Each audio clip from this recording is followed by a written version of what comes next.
So we did the initial reaction video. I think now we can go through things in a bit more detail.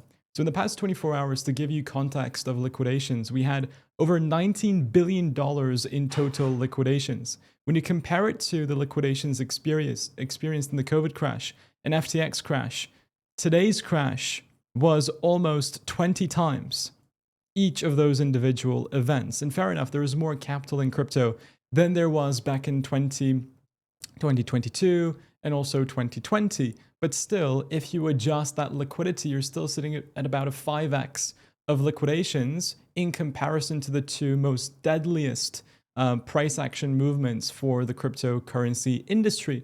How does that look on the price action? Well, it started when President Trump announced the 100% tariffs on China, which President Trump has announced tariffs a numerous amount of times over the past months. This announcement is not enough to cause that much of a crash. Specifically on altcoins, where things like AVAX went from $25 to, we went to $8 on AVAX.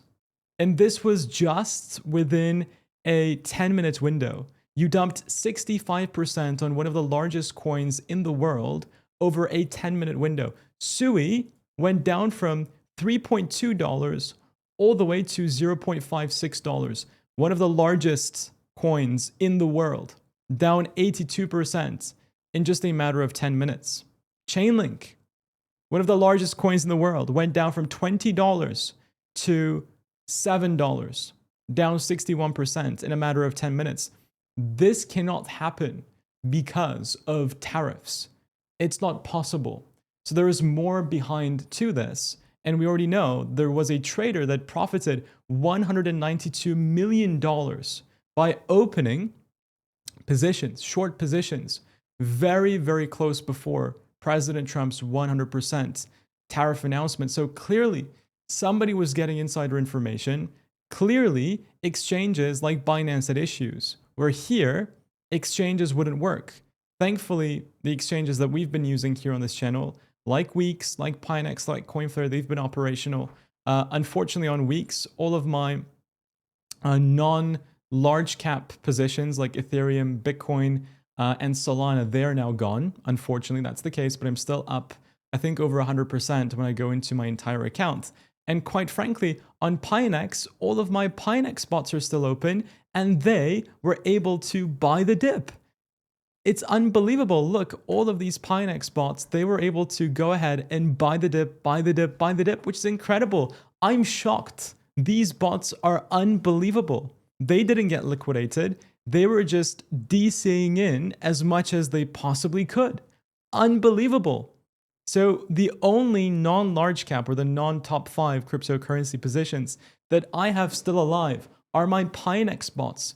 If you want to give these guys a try, there is going to be a link to Pinex in the description box down below, where with this link, if you deposit $100, you're going to get $100 in return to give these bots a try. If you deposit $10,000, you're going to get $1,000 to give these bots a try. Unbelievable. Very, very interesting indeed. But so many altcoins got rinsed. This is a 10-minute period. How can this happen? Well, I'll tell you what. So when you go into such a large drop, there isn't much liquidity for altcoins all the way here. Bitcoin, Ethereum, they have a bunch of liquidity, but other altcoins don't have that liquidity. So what happens is when you have this cascading of liquidations on altcoins, you don't have the same slippage tolerance as you have for Bitcoin and Ethereum. So you see this huge wick to the downside. That's what takes place. You know, this is SUI. This is SUI, for God's sake. You can go to Chainlink USDT. It went down to $7. $7 for Chainlink. Can you imagine? Dogecoin went down to 0.09, all the way from 20 over a matter of 10 minutes, down 60%. This is unbelievable. This has never happened before. When you zoom out to the macro timeframes, you went down to levels that you didn't see since the bear market. Solana is doing fine. Solana has good liquidity. But when you go into things like AVAX, look at AVAX. You went to the level that you were at the exact bottom of the bear market, and there's dozens of cryptocurrencies that have the same chart. But what does it mean? What's going to happen next? Well, I want to start off with Bitcoin. Bitcoin has a CME gap still at the $111,000 level. When President Trump made the announcement, he knew what he was doing. He did it after the stock market closed. So the traditional financial stocks, they are unimpacted. But cryptocurrencies are open 24/7, so obviously cryptocurrencies got impacted. We have the CME gap at $111,000, which Bitcoin on the spot price action came down to, right? These were the levels that we spoke about for a worst case scenario in Bitcoin. But unfortunately, because the futures market was not open throughout the entirety of the drop, there is still a gap open at $111,000, meaning that going into next week, likely we're going to see price action here. The upper CME gap is going to be at $113,000. That is what I'm expecting market open to be within for Bitcoin when we go into next week. Ethereum looks so interesting. I just bought Ethereum. Ethereum came down to the 3.8 level as I discussed this week. Doesn't matter because the candle body is still in the pattern itself. So bull flag, I bought the support of the bull flag. On the weekly time frame, you saw the retest to the bull and bear market support band once more. The last time we did this in the previous cycle, it was also the September-October months. September-October months right here. After you saw that retest, markets went up. It even happened in 2017. 2017, Ethereum, bull and bear market support band, 2017 right here, bull and bear market support band in the months of September, October. And then in November, you go and blast off, right? So I like that. I like that about Ethereum for a good continuation to the upside where we reach and do the catch-up trade with Bitcoin. We have to see, like I mentioned, 4.8 to be broken upwards, but I just think that 3.8 is fantastic. So I bought as much Ethereum as I could buy just before starting to record this video. On BNB, we took profits at $1,300 2 days ago. BNB came down all the way to $850, right? I'm buying more AVAX. Even at $22, maybe we couldn't catch the exact bottom, and that was only like a 10-minute window anyways. I'm still buying AVAX. I think this drop on AVAX is a one to buy. Even at $22, maybe you couldn't get in at $8.5, but Binance wasn't working. Like, chances are you couldn't have bought in anyways. So I'm taking advantage now. I'm buying Solana now. I'm buying Cardano now. Cardano, look at this, 28 cents for Cardano. 28 cents. You went down to bear market lows. And this is, in my opinion, I mean, it's obviously the worst shakeout in crypto history, right? But I think what's going to happen is you're going to see the huge altcoin rally and everybody's going to hate on it because everybody would have lost so much money, including myself, that everybody's going to hate the rally that's going to come ahead. Clearly, there was so much leverage in the markets, got flushed, right? I think everybody's going to hate the rally that's going to come around. So I'm trying to buy, and luckily I have some USDT on the side.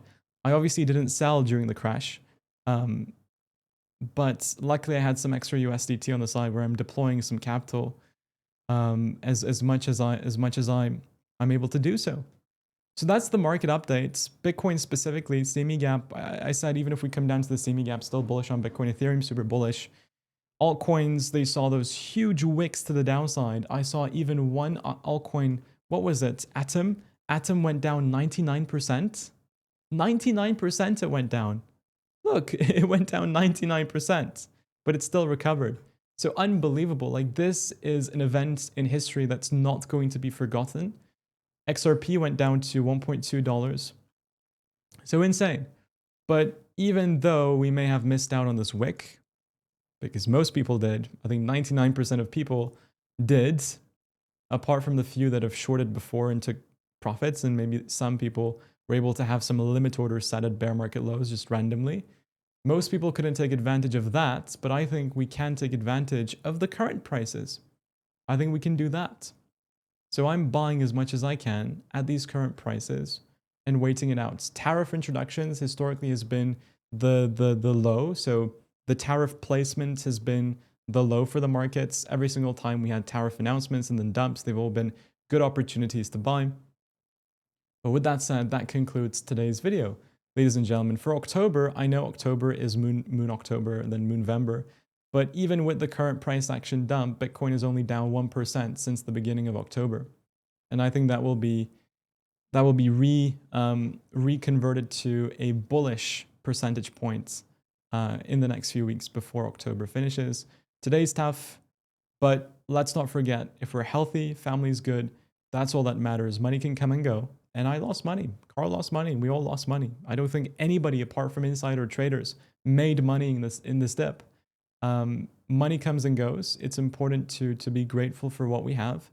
And yeah, we're just going to work very hard and tirelessly to make sure that we recoup those losses in the upcoming few months. So with that said, try to enjoy the rest of your day. I know it's going to be tough. Today I tried meditation and yoga for the first time, and actually it was quite nice.